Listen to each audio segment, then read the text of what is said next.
God aften, Julie. Jeg vil gerne lave beviser for hældningskoefficienten A for en lineær funktion.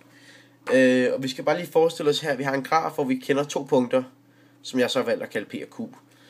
Og så har vi så også den lineære funktion, det vil så se på forskriften heroppe. Yes.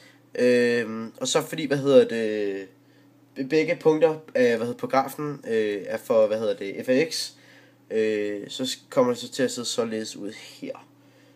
Og så vil jeg gerne trække den sidste ligning her for den første. Og det gør vi således her. Vi har lige skrevet her. y2 minus y1 er lige med ax2 plus b minus a, eller parentes ax1 plus b, slut parentes. Og så vil vi gerne hæve den parentes derover. Det gør vi således her. Vi siger lige ax2 her plus b, yes, minus, så kommer den så her ax1, og så minus, fordi det er en minus parentes, så fortegnet bliver ændret. Så ser den således ud her.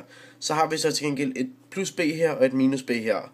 Så de går ud mod hinanden, så dem fjerner vi lige. Så kommer den til at se sådan her ud. ax2 minus ax1. Og så vil vi gerne isolere a for at bevise til a, vi finder ud af her. Så isolerer vi så a, og det gør vi sådan her. Så hedder den ax2 minus x1. Og så for at isolere a her, så skal vi dividere med det her på begge sider af lighedstegnet.